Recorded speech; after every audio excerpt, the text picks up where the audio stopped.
ancla inmutable.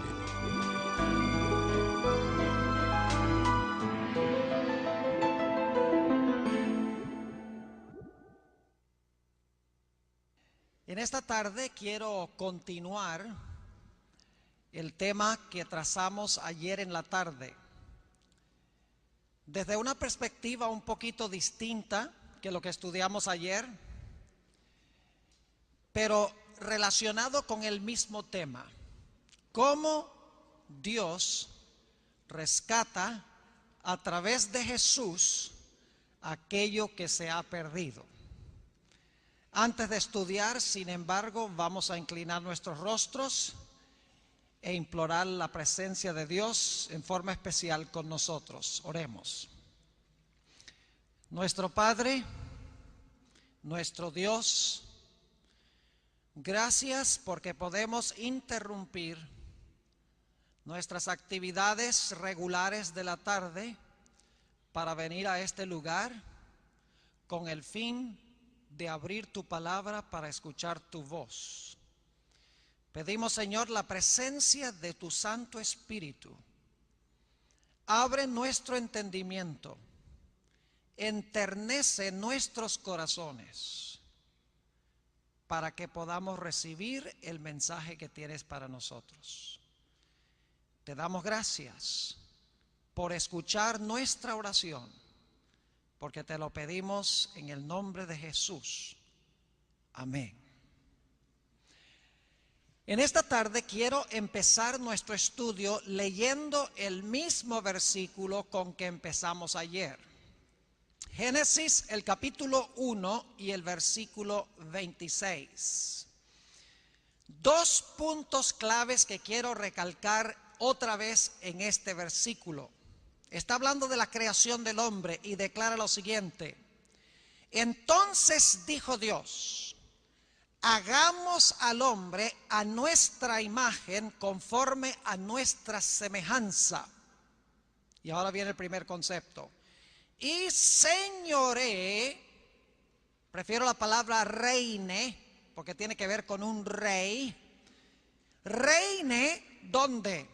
En los peces de la mar, en las aves de los cielos, en las bestias, en toda la tierra y en todo animal que se arrastra sobre la tierra. Es decir, Dios le dio al hombre la función de rey y le concedió el territorio de la tierra para gobernar. Es decir, los dos puntos son que Dios colocó al hombre como rey y en segundo lugar le dio un territorio sobre el cual gobernar, el planeta Tierra. Pero como vimos en nuestro estudio ayer en la tarde, cuando Eva y luego Adán se dejaron vencer por Satanás, perdieron estas dos funciones. El hombre dejó de ser rey y el hombre perdió este planeta como su dominio. Y como vimos ayer, era imposible que cualquier ser humano recuperara estas dos cosas que Dios originalmente le concedió al hombre: dominio y el territorio de la tierra. El hombre necesitaba un redentor, pero dentro de la raza humana no había nadie que pudiera redimir lo que se había perdido. Nadie que pudiera recuperar el reinado y el territorio. Pues la Biblia dice, todos han pecado y están destituidos de la gloria de Dios. No hay justo ni aún uno. Todo parecía perdido para el ser humano. Pero la Biblia nos dice que Dios tenía un plan. Cuando Satanás llegó a ser el príncipe de este mundo, cuando llegó a ser el representante de este mundo ante las cortes celestiales, cuando Satanás le ofreció a Jesús todos los reinos del mundo porque Adán se los había concedido a él, parecía que todo estaba perdido, pero había un plan. Dios descendió al huerto después que Adán y Eva pecaron. Y en el huerto Dios le habló palabras muy fuertes a Satanás, quien había logrado vencer a Adán y Eva. Este versículo que voy a leer es mi favorito en toda la Sagrada Escritura. He dedicado 2 décadas para estudiar este versículo y cómo se desarrolla en el transcurso de toda la Sagrada Escritura. Este versículo, Génesis 3:15, es una semilla que crece y fructifica a través de toda la Biblia, culminando finalmente su cumplimiento final en el libro de Apocalipsis. Adán y Eva están parados en el huerto. Temen la muerte. Dios ha dicho que si comen del árbol van a morir. Están temblando. Y ahora Dios desciende al huerto y le dirige las siguientes palabras a la serpiente, a Satanás. Génesis 3:15. Y pondré enemistad entre ti, es decir, la serpiente, y la mujer. Y entre tu simiente, es decir, la simiente o los seguidores de la serpiente, y la simiente suya, la simiente de la mujer. Esta, es decir, la simiente de la mujer, te herirá en la cabeza, y tú le herirás en el calcañar. Dios le está diciendo a Satanás, estando presentes Adán y Eva: Satanás, tú le quitaste al hombre el dominio y el planeta, pero yo quiero decirte que yo voy a mandar al planeta Tierra una simiente nacida de mujer, y esa simiente te va a hacer la guerra a muerte. En el proceso de la guerra tú le vas a herir el calcañar, es decir, tú le vas a causar dolor, pero te va a salir caro. Porque como resultado del dolor que tú le das hiriéndole el calcañar, él te va a aplastar la cabeza. Cuando Satanás escuchó estas palabras, tembló, porque sabía que su poder en el planeta Tierra iba a ser interrumpido, que había logrado vencer a Adán y Eva, pero que su dominio sobre esta tierra no iba a ser perpetuo, porque Dios iba a mandar a una simiente al planeta Tierra que iba a hacerle la guerra, y en el proceso de la guerra le iba a aplastar la cabeza. Y Satanás tembló y pensó para sí mismo: yo no puedo permitir que esa simiente venga al planeta Tierra, porque si permito que venga, me va a aplastar la cabeza, porque la profecía lo dice. Así que yo tengo que impedir que esa simiente venga a este planeta.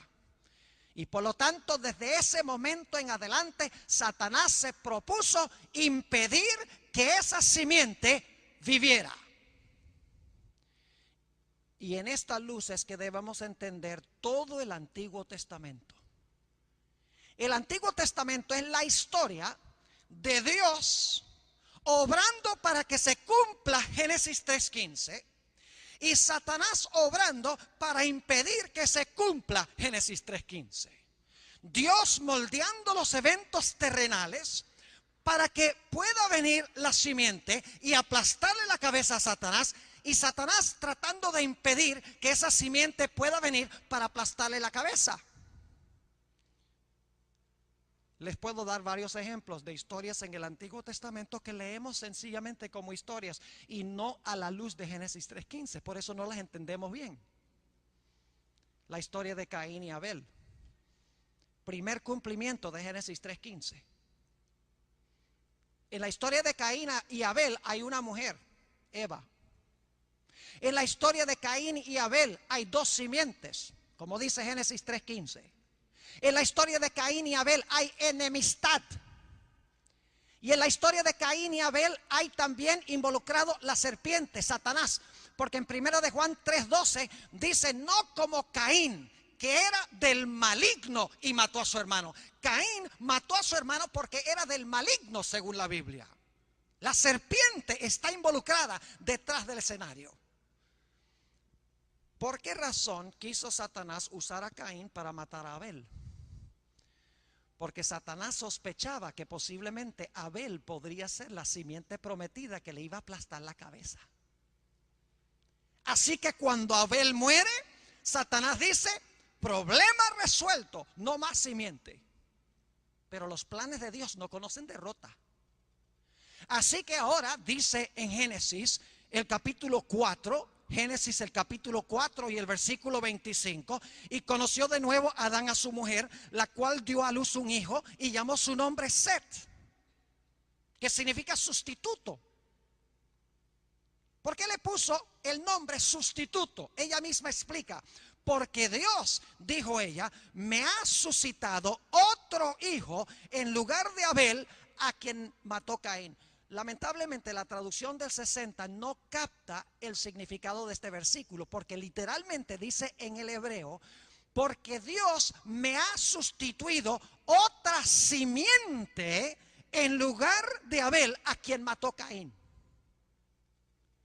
Es decir, Satanás quería deshacerse de la simiente y Dios dice: no vas a ganar así tan fácil, aquí te mando otra. Pronto Satanás se dio cuenta de que ninguna de estas personas del Antiguo Testamento eran la simiente. Se dio cuenta muy pronto que lo que estaba haciendo Dios era preparando un linaje de gente santa, de gente justa, de donde finalmente del linaje iba a traer al mundo al Mesías. Y comprendió que ese que iba a venir de ese linaje no era más ni menos que Jesús.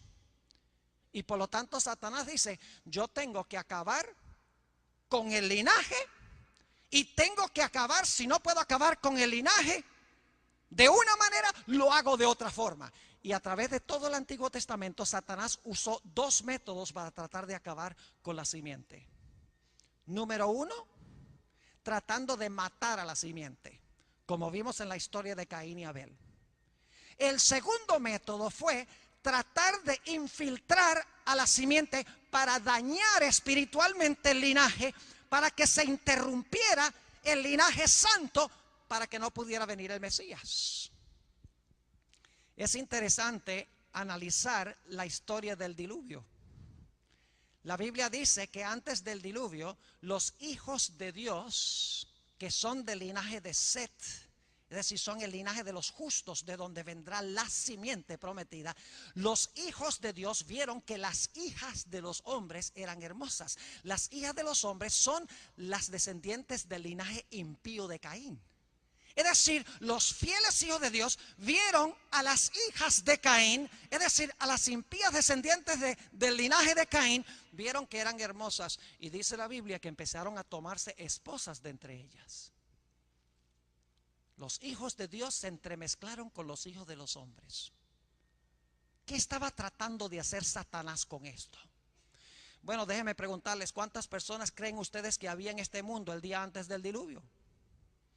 No sabemos exactamente, pero no eran miles, eran millones.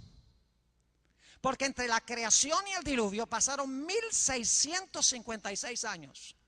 No había escasez de recursos naturales, no había esterilidad, y los seres humanos vivían hasta tener casi 1000 años. ¿Cuántos hijos puede tener un hombre de 969 años? Ciertamente muchos. Claro, los tiene su mujer, pero es una obra cooperativa. No cabe duda que antes del diluvio había millones de personas en el planeta Tierra. Pero ahora escuchen lo que voy a decir. Lo aterrador es que cuando vino el diluvio, solamente habían quedado 8 personas fieles. Todos los demás se habían corrompido delante de Dios. El propósito de Satanás era corromper finalmente a toda la raza humana, para que no hubiese ni un solo personaje en el linaje santo a través del cual traer al Mesías. Y casi tiene éxito su empresa. Así que el diablo, tratando de destruir la simiente y tratando de corromper la simiente, estaba procurando impedir que pudiera venir la simiente que le iba a aplastar la cabeza. Historias del Antiguo Testamento, montones de historias que se deben de entender de esta perspectiva. Por ejemplo, un día David está sentado en el palacio tocando el arpa para Saúl, y de repente dice la Biblia que Saúl toma una lanza y la tira con toda su fuerza para clavar a David a la pared. Pasó más que una vez. La Biblia dice que Saúl estaba endemoniado. ¿Por qué Saúl quería matar a David?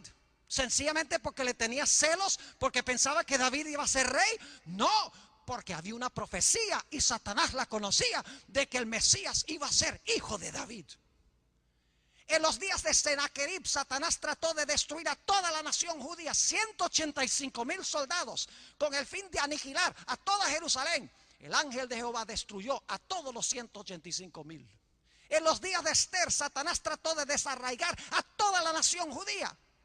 No es porque Satanás odiaba a los judíos, sino porque Satanás sabía que de la nación judía, del linaje santo, iba a venir el Mesías. Su odio no era para con Israel, su odio era para con el Mesías de Israel. Y desde esta perspectiva necesitamos entender todo el Antiguo Testamento. La gran controversia entre Cristo y Satanás. Los eventos que se realizan son solamente un reflejo o un destello, una sombra de eventos que se están realizando en el mundo invisible entre Cristo y Satanás. Cristo obrando para venir al mundo y Satanás obrando para impedir que venga. Es dentro de esta perspectiva que necesitamos entender un librito hermoso de la Sagrada Escritura. El libro de Ruth. El libro de Ruth hay que conectarlo con Apocalipsis 4 y 5, el tema que estudiamos ayer.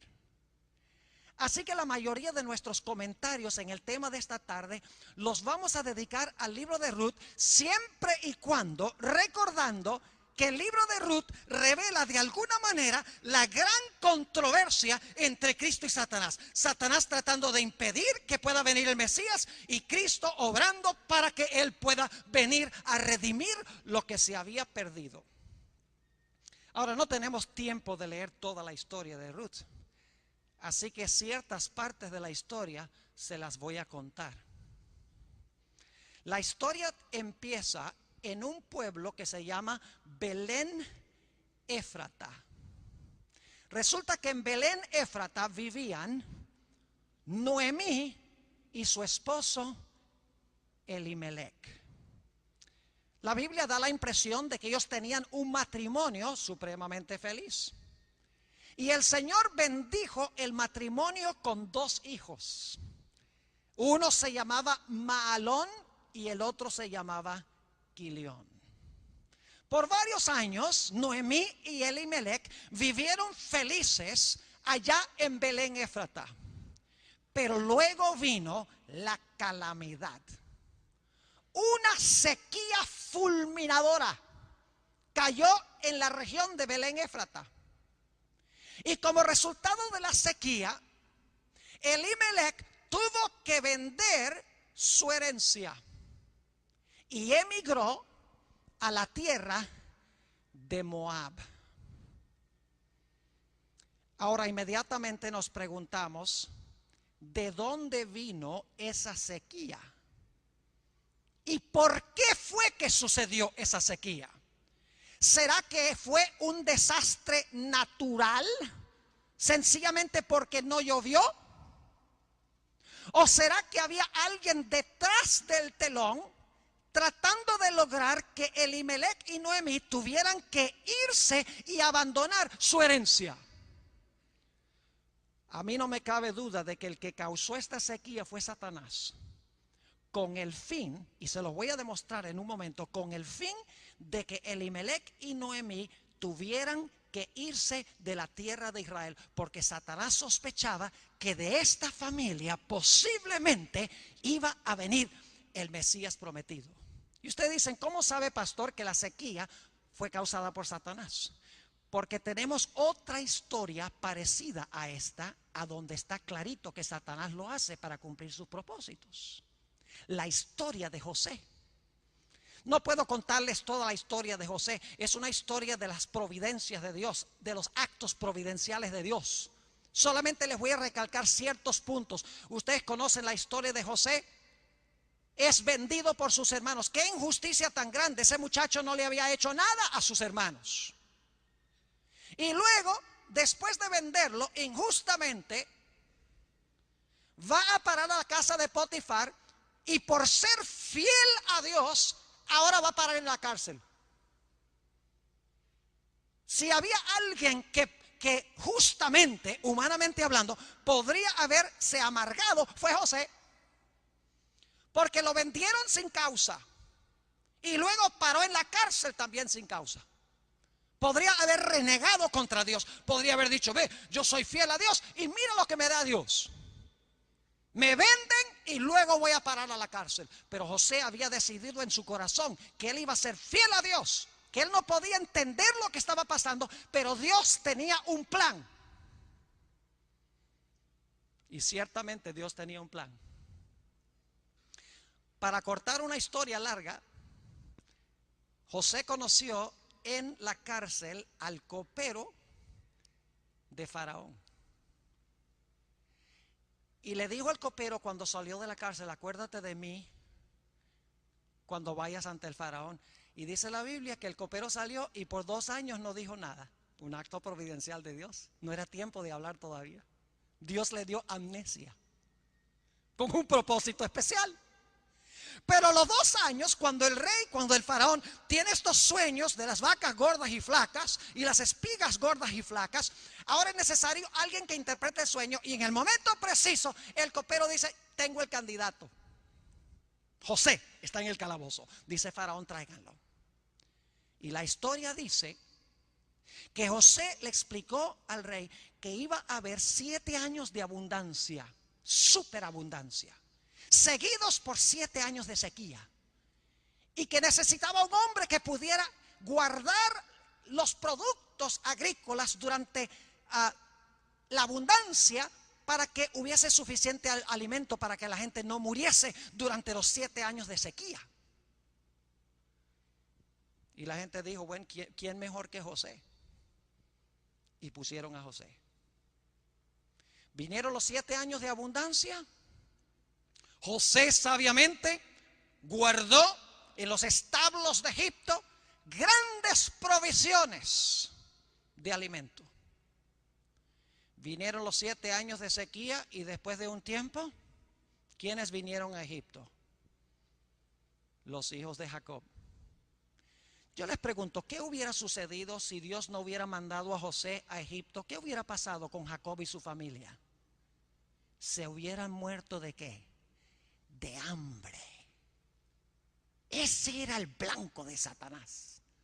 Y por si acaso alguien se pregunta en cuanto a eso, cuando llega esta historia a su final y José se le revela a sus hermanos, yo soy José a quien ustedes vendieron, empiezan a llorar, ay José, perdónanos por lo que hemos hecho. José los para y dice, no lloren, porque Jehová, lo pueden leer en Génesis 45, versículos 5 al 7. Jehová me ha enviado a Egipto delante de vosotros para preservar la simiente. Satanás quería matar el linaje y Dios lo sabía. Mandó a José para que hiciera provisión para preservar la simiente. Satanás quería impedir que del linaje de Jacob viniese el Mesías, particularmente de su hijo Judá.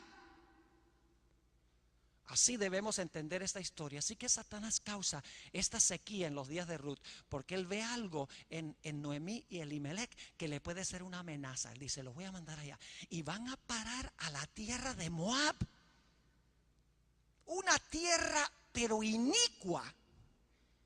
Moab se originó cuando Lot tuvo relaciones sexuales con una de sus hijas y tuvo un hijo llamado Moab. Las mujeres moabitas fueron las que corrompieron a Israel antes de que entraran a la tierra prometida de Canaán. Satanás está diciendo, causa la sequía, venden su propiedad aquí en Belén Éfrata, pierden su señorío y ahora los mando allá para que se mezclen con los moabitas, pierdan su identidad. Pero a Satanás le salió mejor el plan de lo que pensaba. Mientras estaban allá en Moab, los dos hijos, Mahalón y Quilión, se casaron con mujeres moabitas. Y Satanás dice, ahora de seguro no hay problema con que se cumpla la profecía de la simiente, porque fíjese, estos dos muchachos se casaron con mujeres moabitas y todos saben que las mujeres moabitas están corrompidas. Estos van a perder su identidad como israelitas. Pero le salió mejor el plan aún de lo que pensaba Satanás, porque mientras estaban allá se murió Elimelech. Y la Biblia dice que también se murieron Mahalón y Quilión. No tuvo ni siquiera que corromperlos con las mujeres de Moab, porque se murió Elimelech y se murieron los dos hijos. Y ahora Satanás dice, se acabó el linaje. Porque los hombres eran los que llevaban el linaje. Dice, se acabó el linaje, no más, no tengo que preocuparme en cuanto al cumplimiento de la profecía de la simiente con esta familia. Lo que no sabe Satanás es que lo que ha hecho en realidad va a cumplir la profecía de la simiente. Le va a salir el tiro por la culata. ¿Entiende la expresión? No sé si usan esa expresión acá. Queriendo dispararle a la simiente, se dispara él mismo. Ahora la Biblia dice que después de 10 años, después de la muerte de sus hijos, Noemí decide que es tiempo de regresar a Belén Éfrata. Qué interesante, a Belén Éfrata. Así que reúne a sus dos nueras, Orfa y Ruth, y les dice, yo voy a regresar otra vez a mi tierra. Les doy a ustedes la opción de que vayan conmigo o se queden, pero les recomiendo más bien que ustedes se vayan otra vez a su parentela y a sus dioses. Encontramos el relato de esto en Ruth, el capítulo 1 y el versículo 10. Y le dijeron, ciertamente nosotras iremos contigo a tu pueblo. Y Noemí respondió, volveos, hijas mías, ¿para qué habéis de ir conmigo? ¿Tengo yo más hijos en el vientre que puedan ser vuestros maridos? Volveos, hijas mías, e idos, porque yo ya soy vieja para tener marido. Y aunque dijese, esperanza tengo, y esta noche estuviese con marido, y aún diese a luz hijos, ¿habíais vosotras de esperarlos hasta que fuesen grandes?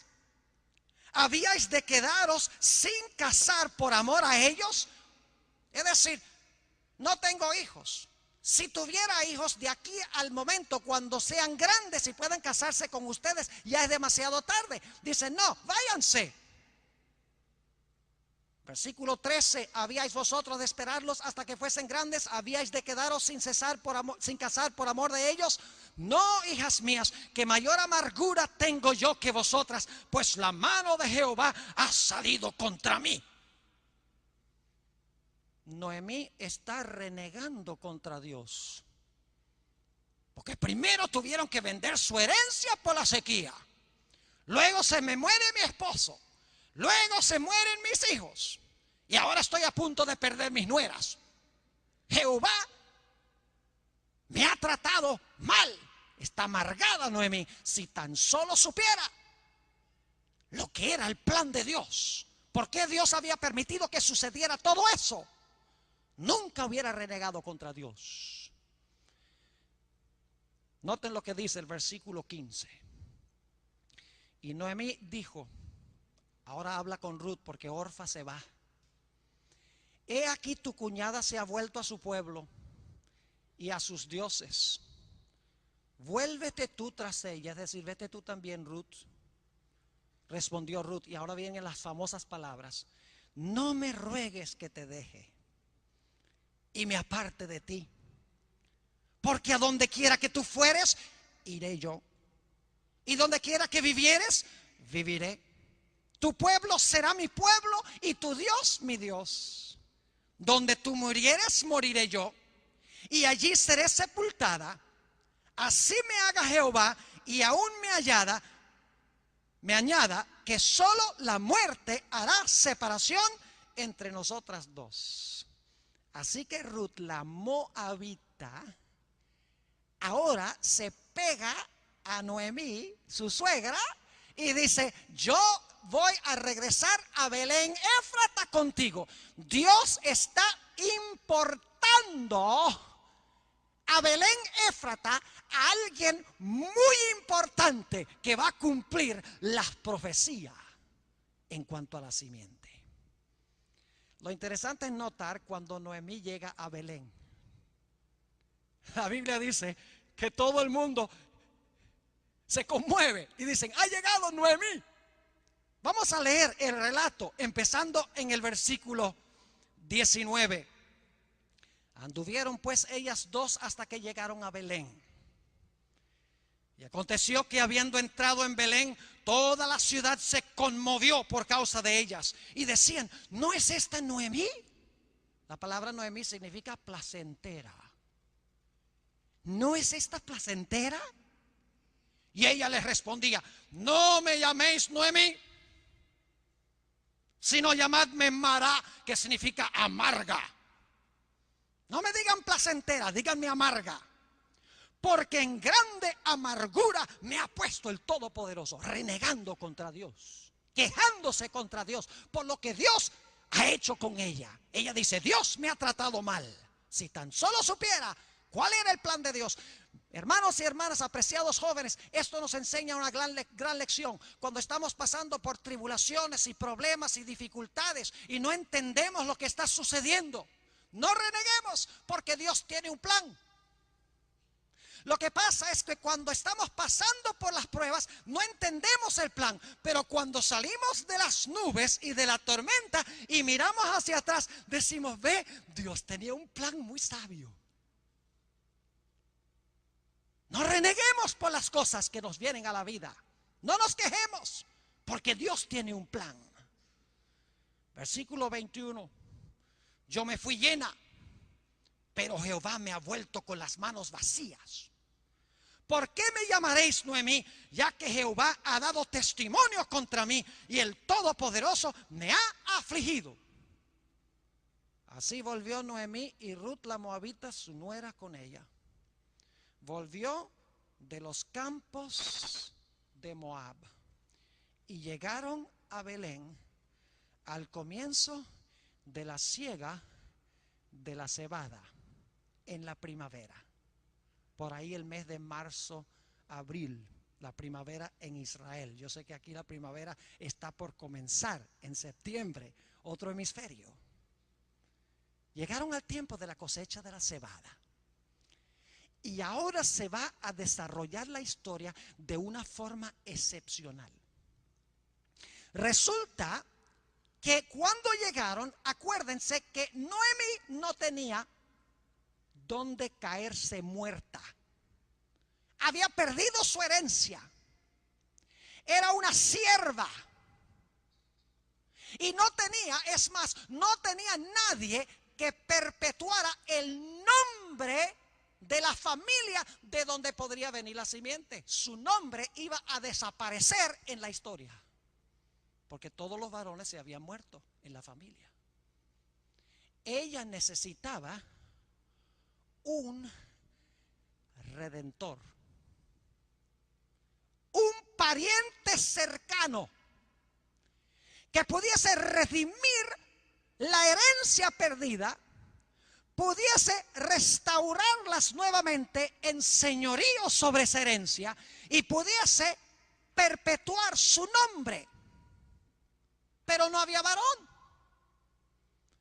Aquí es donde la historia se vuelve interesante. ¿Recuerdan lo que leímos ayer de Levítico 25:25? No lo vamos a leer hoy otra vez. Dice que si alguien vendiere su posesión o su herencia, el hermano, el pariente cercano, lo podrá redimir pagando un precio. El capítulo 25, 48 y 49 dice que si alguien se vende él mismo a servidumbre y esclavitud, podrá también ser redimido de servidumbre a través del pago de un precio por un pariente cercano. Y en el libro de Ruth dice que si Noemí pudiese conseguir a un pariente cercano de Elimelech, el nombre de Elimelech podía ser también perpetuado. Pero ¿quién podía servir las veces de pariente cercano? Fíjense cómo funciona la providencia de Dios. Tan pobre era Noemí y su nuera Ruth, que dice que Ruth tuvo que ir a los campos de un hombre llamado Booz. Y Ruth vendimiaba las orillas del campo de Booz. En la ley mosaica se le prohibía a los dueños de los campos que cosecharan por completo el campo. Debían dejar cierta cantidad de la cosecha sin cegar para que los pobres de la tierra pudiesen beneficiarse de las vendimias que habían quedado. Tan pobre era Noemí y Ruth que ahora Noemí manda a Ruth prácticamente a mendigar las vendimias en el campo de un hombre llamado Booz. Y ahora por coincidencia, y eso lo digo no en serio, por coincidencia. En las cosas de Dios no hay coincidencia, lo que hay es providencia. Providencialmente ahora Booz oye que hay una mujer que está vendimiando sus campos, cosechando lo poco que había sobrado después de la cosecha. Y Booz se pone a averiguar quién es. Oh, es Ruth, la nuera de Noemí. Y Booz dice: Noemí, ¿no era ella la esposa de Elimelech? Pero si yo soy pariente cercano de Elimelech, ¿así de pobres han quedado? Y se pone a averiguar. Booz llama a Ruth, y para hacer una historia larga, muy corta, Booz ofrece servir las veces de pariente cercano o de redentor. La palabra hebrea es goel, se usa 118 veces en el Antiguo Testamento, y a veces se traduce redentor, a veces se traduce rescatador, y a veces se traduce también pariente cercano. ¿Qué puede haber? ¿Qué comparación puede haber entre un redentor y un pariente cercano? La respuesta es que el pariente cercano era el redentor según la ley mosaica.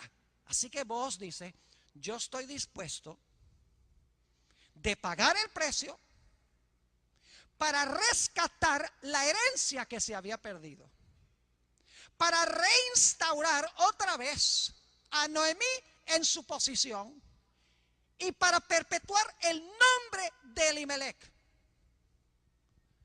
Pero había un problema, y es que había un pariente más cercano que Booz. No tenemos tiempo de leer todos los versículos,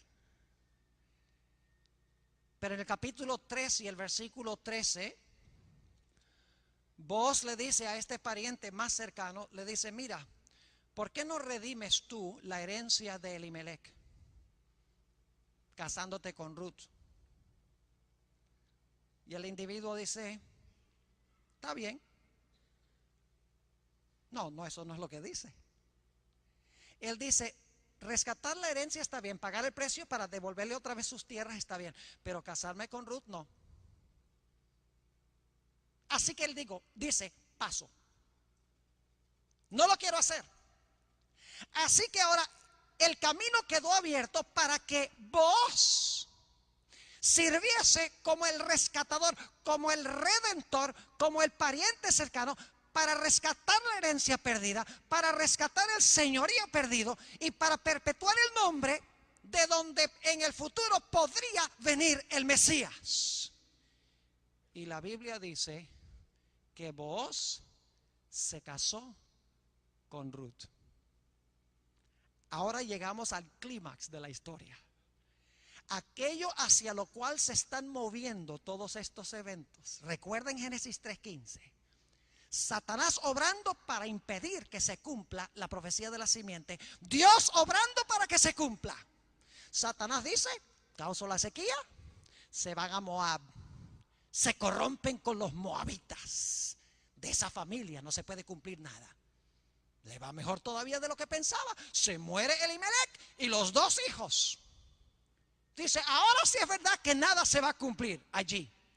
Pero providencialmente Noemí trae de regreso a Ruth. Y Ruth termina trabajando en los campos de Booz. Y Booz ofrece casarse con Ruth para rescatar lo que se había perdido. ¿Cómo funcionó la providencia tremenda de Dios en esta historia? Ahora, el libro de Ruth termina de una forma muy rara. Es una historia de amor, pero no es amor romántico. Es amor fiel al pacto. No es amor sexual como lo pinta Hollywood entre Booz y Ruth. Es un amor práctico con el fin de salvar lo que se había perdido. Y es interesante que la historia de Ruth, uno esperaría que la historia terminara diciendo, Booz y Ruth se casaron y vivieron felices para siempre. Pero imagínense ustedes, el libro de Ruth termina con una genealogía. ¿Quién termina una historia de amor con una genealogía? ¡Qué tremendo anticlímax! Miremos la genealogía. Ruth, el capítulo 4, y empezando en el versículo 17. Y le dieron nombre las vecinas, diciendo, le ha nacido un hijo a Noemí. Y lo llamaron, ¿con qué nombre? Lo llamaron Obed. Ahora, ¿por qué es importante eso? Este es padre de Isaí, padre de David.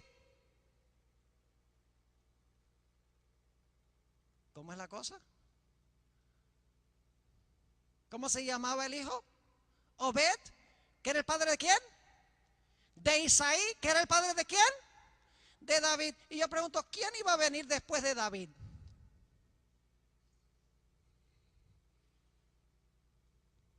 Vayan conmigo a Mateo 1. Mateo el capítulo 1 y el versículo 3 al 6. Y vamos a leer el versículo 1 para captar el contexto. Mateo 1 y el versículo 1 al 6. Libro de la genealogía de Jesucristo, hijo de David, hijo de Abraham. Ahora noten eso, hijo de David, hijo de Abraham. Abraham engendró a Isaac, Isaac a Jacob, y Jacob a Judá y a sus hermanos. Judá engendró de Tamar a Fares y a Zara, Fares a Esrom y Esrom a Aram. Aram engendró a Aminadab, Aminadab a Naasón, Naasón a Salmón, Salmón engendró de Rahab a Booz, Booz engendró de Ruth a Obed y Obed a Isaí, Isaí engendró al rey David. ¿Y dónde termina esta genealogía? Termina con el nacimiento de Jesús, hijo de María. ¿Por qué se realizó toda esta trama? Satanás tratando de impedir que venga la simiente. Lo más interesante es que todo lo que hizo Satanás para impedir que viniera la simiente fue lo que causó que fuera posible venir la simiente. Me gusta comparar la historia con un juego de ajedrez. ¿Hay alguien aquí que juega ajedrez? Uy, ya veo una mano aquí adelante. Son las únicas que puedo ver bien. Ese es un juego de gente inteligente. Para mí los juegos que yo sé jugar son los que hay que jugar para adelante. Nada de eso para el lado y dos espacios. Solo damas chinas. Moverlo para adelante. Me gusta comparar la historia con un juego de ajedrez. En un lado de la mesa está sentado Cristo y en el otro lado está sentado Satanás. Y el juego son los eventos históricos y el movimiento de las fichas son los diferentes movimientos históricos. Señor Jesucristo le dice a Satanás, juega. Y Satanás juega. Y Cristo dice, ya jugaste, me toca a mí. Y juega Jesús en la historia. Y Satanás dice, supiera yo que él iba a hacer esa jugada. Ahora Cristo juega el juego de la historia con una gran ventaja. Hermano, usted levantó la mano. ¿Cómo le gustaría jugar un juego de ajedrez si de antemano usted supiera todas las jugadas que va a hacer el otro jugador? ¿Podría perder? No perdería. El problema con Satanás es que Satanás está moviendo los eventos históricos, adivinando lo que va a hacer Jesús. Pero Jesús está dirigiendo los movimientos históricos sabiendo lo que va a hacer Satanás. No hay posibilidad de que Cristo pierda en el desarrollo histórico, porque cuando Satanás juega y parece llevar la ventaja, el Señor Jesucristo contrajuega para interrumpir lo que hizo Satanás. Ahora quiero ir a Miqueas, el capítulo 5 y el versículo 2. ¿Por qué se realiza esta historia en Belén Éfrata? ¿Con quién se cumple en realidad esta historia? El libro de Miqueas, capítulo 5 y el versículo 2, tiene esta profecía muy significativa. Miqueas 5 y el versículo 2 dice lo siguiente: pero tú, Belén Éfrata, pequeña para estar entre las familias de Judá, de ti me saldrá el que será Señor en Israel. Y sus salidas son desde el principio, desde los días de la eternidad. ¿Quién iba a nacer en Belén Éfrata? Aquel cuyas salidas son desde los días de la eternidad. Era necesario que regresara Ruth con Noemí a Belén Éfrata, para que de esa relación con Booz pudiera surgir el Mesías, cuyas salidas son desde los días de la eternidad. Ahora, ayer yo leí de Apocalipsis 22:16, donde dice que Jesús es la raíz y el linaje de David. ¿Cómo puede ser una persona al mismo tiempo padre de su hijo e hijo de su hijo? Yo no puedo ser padre de mi hijo y al mismo tiempo ser hijo de mi hijo. Es imposible. Pero la Biblia dice que Jesús es el padre de David y también es el hijo de David. Es el padre de Abraham y es el hijo de Abraham. Porque el Señor Jesucristo es Dios y también es hombre. A través de esta historia, Dios moldeó los eventos históricos para que se pudiera introducir al Mesías al mundo. El verdadero pariente cercano. El verdadero Goel. El verdadero redentor. Pero el problema es que Jesús, cuando era Dios en el cielo, no era nuestro pariente cercano. No podía redimir lo que se había perdido siendo Dios, porque Dios es Dios y el hombre es hombre. Por eso dice en San Juan el capítulo 1 y el versículo 14: aquel verbo fue hecho carne y habitó entre nosotros. Por eso dice la Biblia que el Señor Jesucristo, Hebreos 2 y el versículo 11, el Señor Jesucristo no se avergüenza de llamarnos hermanos. El que fue Dios en el cielo, el que creó el planeta Tierra, aquel a quien adoraban los ángeles. Cuando vino el cumplimiento del tiempo para poder ser nuestro pariente cercano, se incorporó dentro de la raza humana. Lidió contra Satanás, peleó con él, le dio un golpe mortal en la cabeza para redimir la herencia perdida, para que pudiéramos recuperar la posición como reyes sobre este planeta y para que nuestro nombre no sea borrado del libro de la vida. Solo haciéndose uno de nosotros podría lograr esto. Ahora, ¿qué diremos de nosotros? Jesús hizo esto para salvar a cada ser humano. Jesús vino a este mundo, se hizo nuestro pariente para redimir lo que se perdió. Pero nosotros tenemos que tomar un paso para incorporarnos con Él, para unirnos con Él, para beneficiarnos del pago que Él hizo. Porque Él pagó el precio, pero yo tengo que recibir el regalo. Yo tengo que responderle a Él. Como mencionábamos ayer, el único que merece ser llamado hijo de Dios en verdad es Jesús. Es el único verdadero hijo de Dios fiel. Pero la Biblia dice que cuando yo me uno con Jesús, cuando yo recibo a Jesús, cuando me hago miembro de la familia de Jesús, cuando me hago hermano de Él o hermana de Él, ahora Cristo viene al Padre y le dice: Padre, tengo mucho gusto de presentarte a mi nuevo hermano, a Juan, mi nuevo hermano.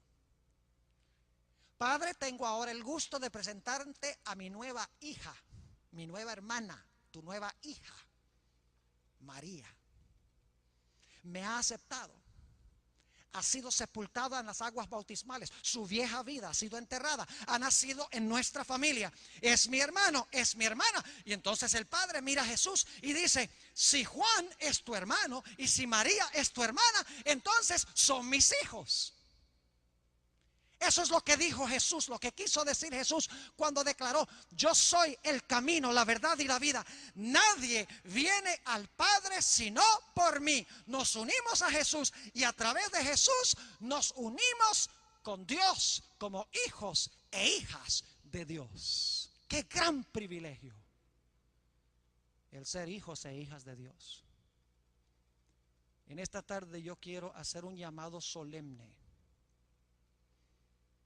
a todos los presentes. Y quiero decirles: no dejen perder esta oportunidad. Yo sé que es difícil responder. Muchas personas están pensando, están diciendo: Pastor Bor, si yo llegase a responder al llamado y tomase mi decisión para bautizarme, mis padres me van a desheredar. Mis padres no lo van a aceptar. Mis amigos se van a burlar. Mis compañeros de trabajo, mis compañeros de estudio no lo van a entender. Pastor, yo no puedo responder. La presión es demasiado grande. ¿Saben ustedes que el Señor Jesucristo declaró: el que ama a padre o madre más que a mí no es digno de mí? El que ama a hermano o hermana más que a mí no es digno de mí. Y yo añadiría: el que ama a amigo o amiga o compañero de estudio más que a mí no es digno de mí. Dice en Gálatas 3, 26 y 27: todos vosotros sois hijos de Dios a través de Jesucristo, en quien hemos sido bautizados. El momento del bautismo, Dios mira del cielo y dice: este es mi hijo amado, es miembro de mi familia. Esta es mi hija amada, es miembro de mi familia. El bautismo es el momento de la incorporación a la familia de Dios. Herederos con Jesús, algún día recuperando el dominio sobre el mundo y nuestro nombre perpetuado por la eternidad en el libro de la vida. No pierdas esta oportunidad. Es un asunto de vida o muerte. Yo quiero preguntar en esta tarde: ¿hay alguien o hay personas aquí que quieren decirle al Señor Jesucristo: Señor Jesús, yo quiero aceptarte como mi Salvador? Yo quiero recibirte como el regalo que Dios ha enviado a este mundo. Señor Jesús, yo quiero ser tu hermano, yo quiero ser tu hermana. Te quiero recibir como el Goel, como el Redentor, como el pariente cercano. Quiero vivir por la eternidad contigo. ¿Hay alguien en esta tarde que quiere decirle eso al Señor Jesucristo levantando la mano? No dejes pasar esta oportunidad. Es demasiado solemne. ¿De qué vale que el hombre gane todo el mundo y pierda su alma? Si por la presión tú no respondes ahora, sí te va a ir mejor en esta vida, pero ¿de qué vale que ganes el mundo, el favor de los padres y de los compañeros y de los amigos, y pierdas tu alma? La Biblia dice: el que creyere y fuere bautizado, este será salvo. Hay alguien en esta tarde, lo voy a hacer aún más significativo. No solo les voy a pedir que levanten la mano, sino si hay personas que quieren decir: Señor Jesús, yo quiero recibirte como Salvador, y yo quiero prepararme para algún día, no muy lejano, unirme contigo a través del bautismo. Yo quiero pedirles que por favor vengan al frente. Yo voy a tener una oración con ustedes en esta tarde. ¿Hay alguien aquí que quiere romper el hielo y pararse en medio de toda esta congregación y decirle: Señor Jesús, yo sí públicamente escojo recibirte y aceptarte como Salvador? ¿Alguien en esta tarde? Gloria a Dios. Si tan solo esta joven respondiera, este llamado sería un éxito, porque la Biblia dice que Jesús hubiera venido a esta tierra solamente para ti. Solamente para ella Jesús hubiera venido. Pero ahora hay otra persona, gloria a Dios, ¿no? Viene a darle un abrazo, está emocionada. ¿Hay alguien más en esta tarde? Yo sé que hay más que una. No endurezcamos nuestros corazones. No nos pongamos a pensar en los obstáculos. No vale la pena. Nada en este mundo vale la pena. ¿Alguien más quiere venir al frente? Nuestro tiempo en la tarde es limitado porque hay clases después, pero me da temor terminar un llamado sin darle la oportunidad a cada persona de que venga al frente. ¿Alguien más? En unos instantes yo voy a tener una oración. Yo no sé si este sea el último llamado que el Señor te va a dar. Puede ser que no, puede ser que sí. Mientras más demoramos nuestra respuesta a Dios, menos fuerte escuchamos la voz de Dios. Con dejar pasar el tiempo no va a ser más fácil, va a ser más difícil. Por eso es necesario que respondas esta misma tarde. ¿Hay alguien más en esta tarde? Alguno dirá: Pastor Bor, ¿cómo hace usted un llamado? Miren, nada más viene una persona. Miren, el Espíritu de Profecía dice que una sola persona vale más que todo el mundo y todos sus tesoros. Así que si yo llamo y viene una sola persona, lo considero un éxito rotundo. Esto no tiene que ver conmigo. Ay, mire, nada más pasó uno. Debe haber sido que el sermón no era tan bueno. Eso no importa, porque es el Espíritu Santo el que toca los corazones. No estamos en el jueguito de los números aquí. Por eso yo sigo llamando aunque viene uno. Unos pocos instantes y voy a orar.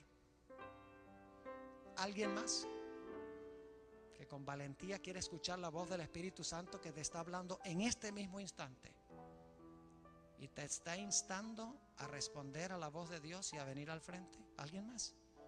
Yo sé que algunos están siendo ahorita, casi podríamos usar la palabra, torturados por la voz del Espíritu Santo. Conoces la verdad y sabes que es la verdad, pero te resulta difícil pararte por Jesús públicamente. Es necesario hacerlo, porque Jesús dijo que el que se avergüence de él, él se avergonzará de esa persona también en el día del juicio. Solo voy a permitir unos segundos más y voy a orar. Se cierra por esta tarde la puerta de la oportunidad. ¿Alguien más?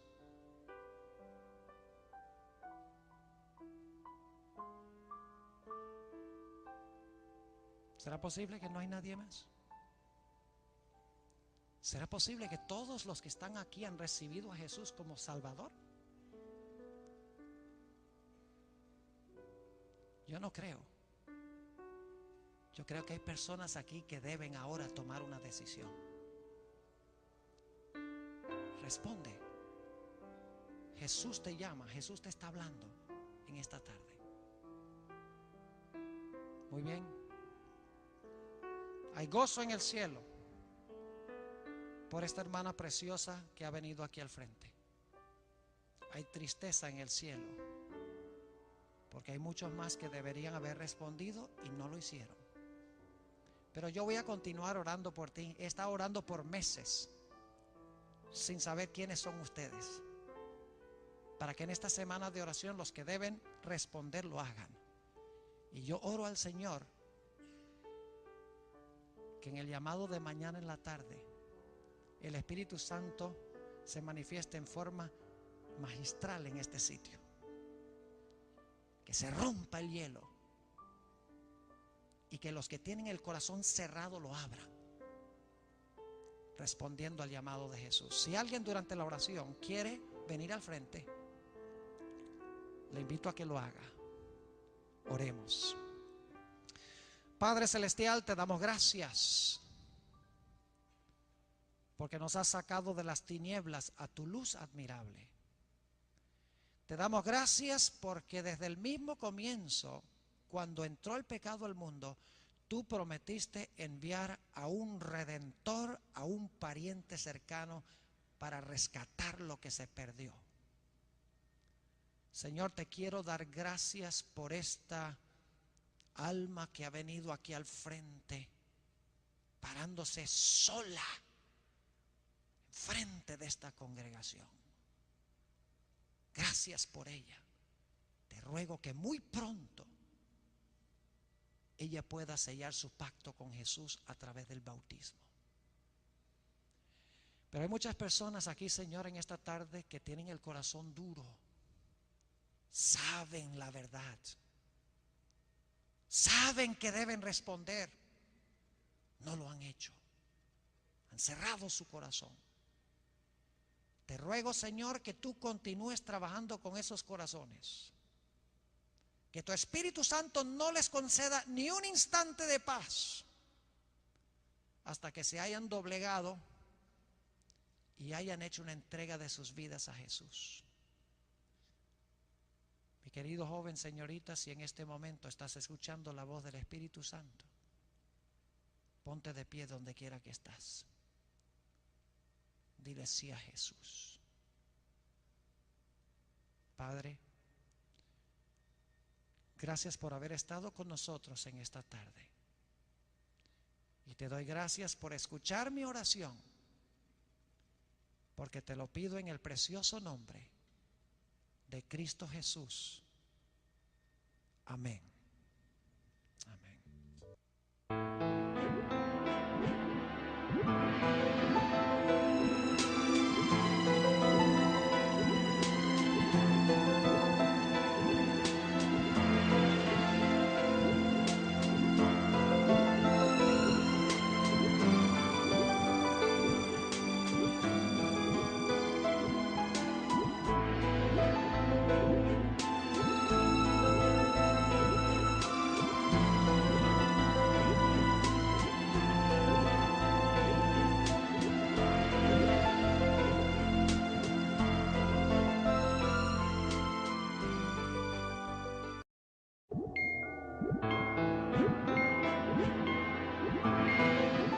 Un ancla inmutable.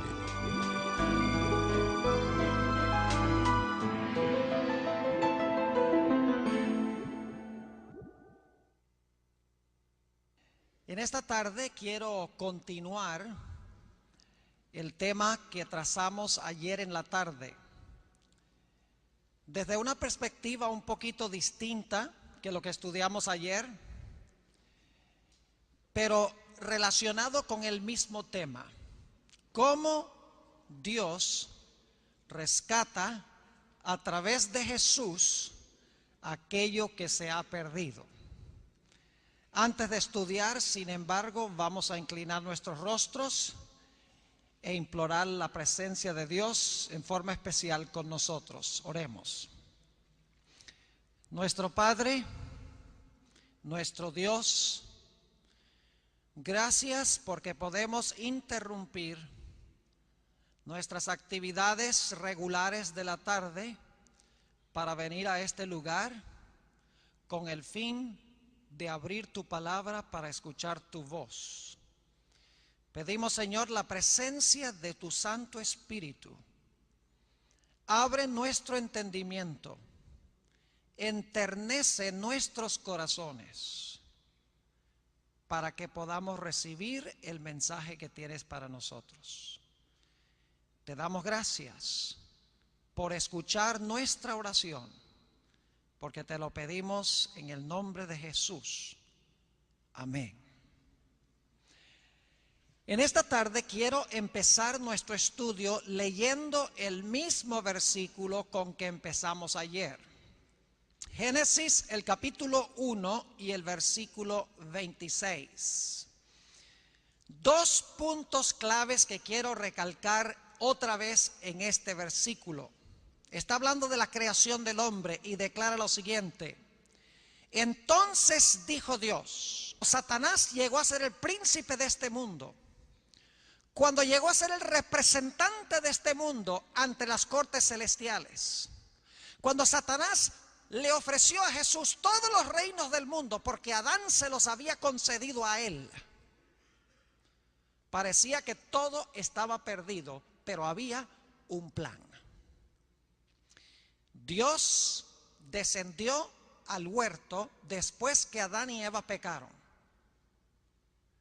Y en el huerto Dios le habló palabras muy fuertes a Satanás, quien había logrado vencer a Adán y Eva. Este versículo que voy a leer es mi favorito en toda la Sagrada Escritura. He dedicado 2 décadas para estudiar este versículo y cómo se desarrolla en el transcurso de toda la Sagrada Escritura. Este versículo, Génesis 3:15, es una semilla que crece y fructifica a través de toda la Biblia, culminando finalmente su cumplimiento final en el libro de Apocalipsis. Adán y Eva están parados en el huerto. Temen la muerte. Dios ha dicho que si comen del árbol van a morir. Están temblando. Y ahora Dios desciende al huerto y le dirige las siguientes palabras a la serpiente, a Satanás. Génesis 3:15. Y pondré enemistad entre ti, es decir, la serpiente, y la mujer. Y entre tu simiente, es decir, la simiente o los seguidores de la serpiente, y la simiente suya, la simiente de la mujer. Esta, es decir, la simiente de la mujer, te herirá en la cabeza y tú le herirás en el calcañar. Dios le está diciendo a Satanás, estando presentes Adán y Eva: Satanás, tú le quitaste al hombre el dominio y el... Les puedo dar varios ejemplos de historias en el Antiguo Testamento que leemos sencillamente como historias y no a la luz de Génesis 3:15. Por eso no las entendemos bien. La historia de Caín y Abel. Primer cumplimiento de Génesis 3:15. En la historia de Caín y Abel hay una mujer, Eva. En la historia de Caín y Abel hay 2 simientes, como dice Génesis 3:15. En la historia de Caín y Abel hay enemistad. Y en la historia de Caín y Abel hay también involucrado la serpiente, Satanás. Porque en 1 de Juan 3:12 dice: no como Caín, que era del maligno y mató a su hermano. Caín mató a su hermano porque era del maligno, según la Biblia. La serpiente está involucrada detrás del escenario. ¿Por qué razón quiso Satanás usar a Caín para matar a Abel? Porque Satanás sospechaba que posiblemente Abel podría ser la simiente prometida que le iba a aplastar la cabeza. Así que cuando Abel muere, Satanás dice: problema resuelto, no más simiente. Pero los planes de Dios no conocen derrota. Así que ahora dice en Génesis el capítulo 4, Génesis el capítulo 4 y el versículo 25: y conoció de nuevo Adán a su mujer, la cual dio a luz un hijo y llamó su nombre Set, que significa sustituto. ¿Por qué le puso el nombre sustituto? Ella misma explica: Porque Dios, dijo ella, me ha suscitado otro hijo en lugar de Abel, a quien mató Caín. Lamentablemente la traducción del 60 no capta el significado de este versículo, porque literalmente dice en el hebreo: porque Dios me ha sustituido otra simiente en lugar de Abel, a quien mató Caín. Es decir, Satanás quería deshacerse de la simiente y Dios dice: no vas a ganar así tan fácil, aquí te mando otra. Pronto Satanás: hagamos al hombre a nuestra imagen, conforme a nuestra semejanza. Y ahora viene el primer concepto. Y señoré, prefiero la palabra reine, porque tiene que ver con un rey. Reine, ¿dónde? En los peces de la mar, en las aves de los cielos, en las bestias, en toda la tierra y en todo animal que se arrastra sobre la tierra. Es decir, Dios le dio al hombre la función de rey y le concedió el territorio de la tierra para gobernar. Es decir, los dos puntos son que Dios colocó al hombre como rey y en segundo lugar le dio un territorio sobre el cual gobernar, el planeta Tierra. Pero como vimos en nuestro estudio ayer en la tarde, cuando Eva y luego Adán se dejaron vencer por Satanás, perdieron estas dos funciones. El hombre dejó de ser rey y el hombre perdió este planeta como su dominio. Y como vimos ayer, era imposible que cualquier ser humano recuperara estas dos cosas que Dios originalmente le concedió al hombre: dominio y el territorio de la tierra. El hombre necesitaba un redentor, pero dentro de la raza humana no había nadie que pudiera redimir lo que se había perdido. Nadie que pudiera recuperar el reinado y el territorio. Pues la Biblia dice: todos han pecado y están destituidos de la gloria de Dios. No hay justo ni aún uno. Todo parecía perdido para el ser humano. Pero la Biblia nos dice que Dios tenía un plan. Cuando el planeta.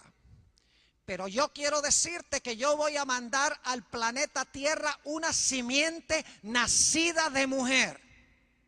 Y esa simiente te va a hacer la guerra a muerte. En el proceso de la guerra, tú le vas a herir el calcañar. Es decir, tú le vas a causar dolor, pero te va a salir caro.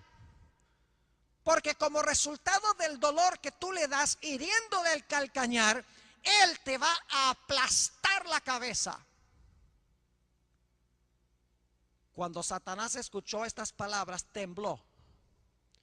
Porque sabía que su poder en el planeta Tierra iba a ser interrumpido. Que había logrado vencer a Adán y Eva, pero que su dominio sobre esta tierra no iba a ser perpetuo. Porque Dios iba a mandar a una simiente al planeta Tierra que iba a hacerle la guerra, y en el proceso de la guerra le iba a aplastar la cabeza. Y Satanás tembló